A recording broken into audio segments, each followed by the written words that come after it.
สวรรค์เขตสีญี่ปุ่นนะนัดกันว่าชิออก11 โมงแต่ว่าตอนนี้ก็12 โมงครึ่ง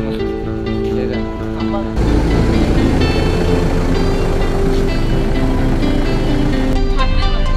นโมเห็นเลยอยากแก้เมา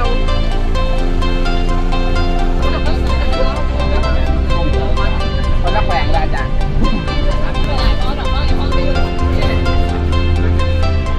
แม่มาป้าแม่มาจิ๊บตอนนี้เราแวเนียวยังพอใส่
ไปทำอารันเราอยู่ที่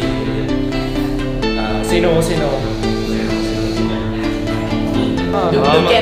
I say a little bit restless right now, but when we get to Savannah Kit, I feel relaxed, and then we can go for our study tour of the mining operations and also maybe see the casino. It's a very good experience. Excellent study. Thank you. Like John Sukilai. Yeah, he always a great teacher. Good.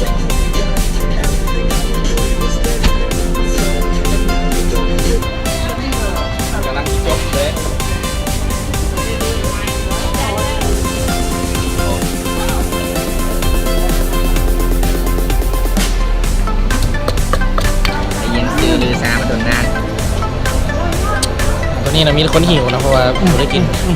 นักมองตอนนี้8 โมงครึ่งเซ็งเลยนี่เป็นบ้าจะมานั่งไม่ได้แค่นี้คนสวรรค์เขตจ่าเรื่องคนอื่นแต่ผมจริงๆเป็นรอบเส้นสารเคมีอย่างที่พ่อจะบอกคำมาแล้วอยากให้จะได้จะมาเย็นพูดแล้วจะมาแก้ไขคือว่าสิ่งที่แก้ไขก็ได้โดยตรงA long ride, but we're here. The mastermind has gotten us safe. ตอนนี้เวลา2 โมงปลาย The road condition is so good. Excellent trip ฮ้อนแล้วตอนนี้ก็เป็นเสาร์ที่16ของเมื่อวันเสาร์นะตื่นมากันตื่นมาแบบว่าใส่มาเร่งตัวนี้ว่าอาหารเสาร์เป็นสิ่งที่สำคัญต่อชีวิตและเป็น energy ที่ดีตอนนี้เราก็อยู่ที่คิวรถของบริษัทลาซันเนียโรส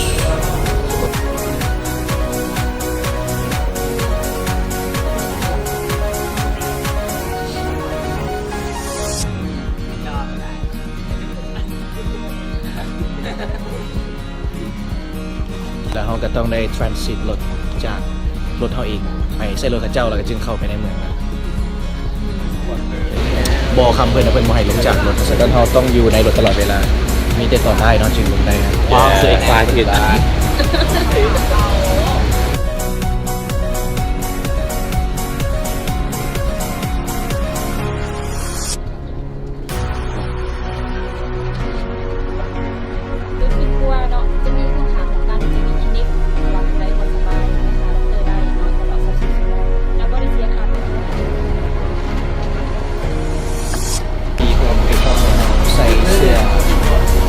สะท้อนแสงนะเพื่อ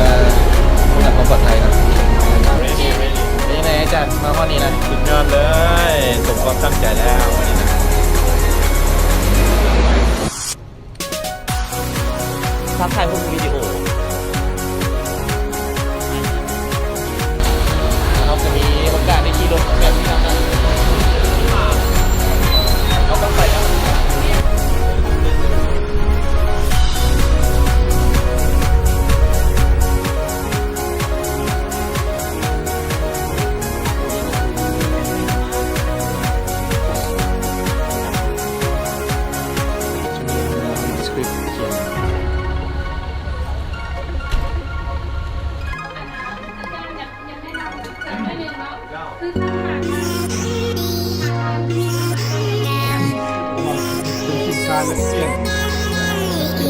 ม้ที่คนพบในสมัย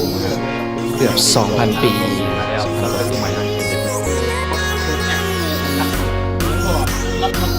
ก็คือซากกุมบีที่คนพบได้อยู่ใน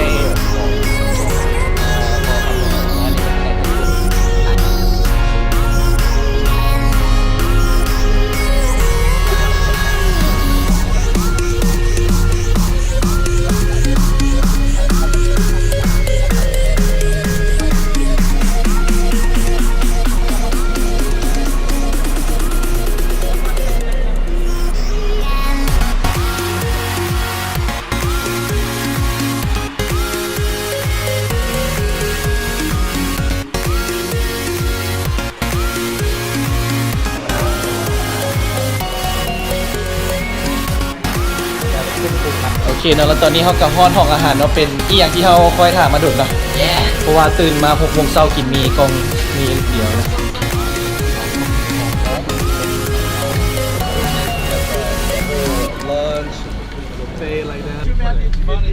แล้วตอนนี้ก็กำลังสิเดินทางจาก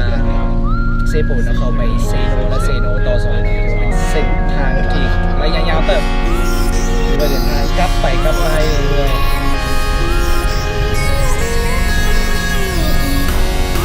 จิตใจ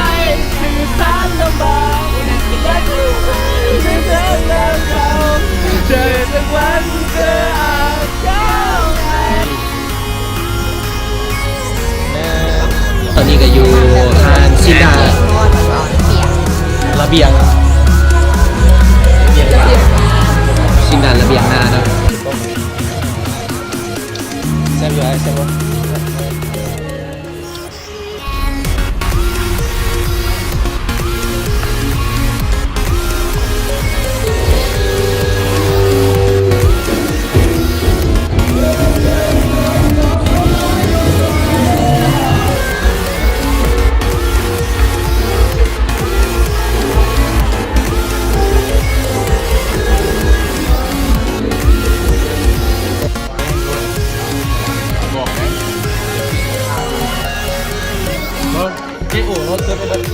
แล้วตอนนี้เราก็อยู่มื้อเช้าของวันอาทิตย์ที่สวนเขตนะรัสเซียวันศุกร์ชื่อใหม่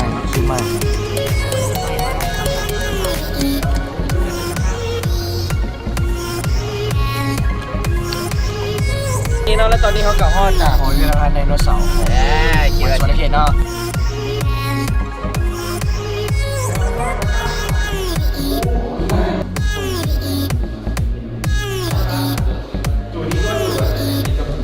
ตอนนี้คือสมมติมีการก่อสร้างอยู่ข้างหน้าแล้วเขาก็ต้องได้ลงจากรถเมล์ขึ้นรถส่วนตัวจากสวนเอาไปฉะนั้นเขาต้องได้ไปแบบ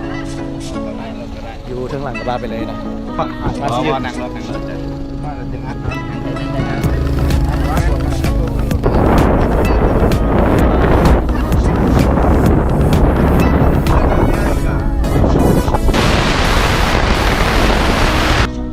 นี่เป็นเลขนี่สมัยจะฝรั่งเลย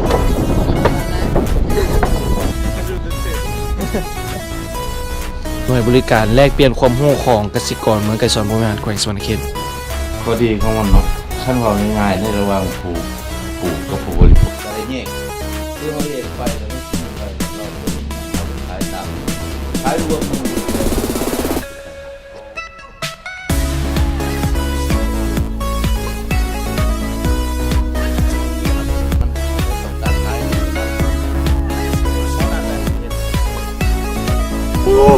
ตอนนี้เขากำลังสิออกเมื่อเพื่อไปเอารถบัสคืนแล้วก็สิกลับไปในตัวเมืองเพื่อไปทำอาหารกับครอบครัวของที่ได้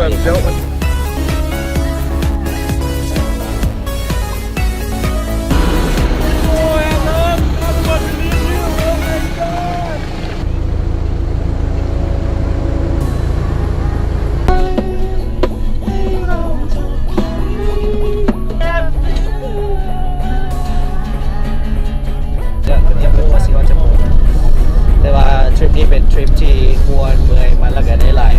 รสชาติของการไป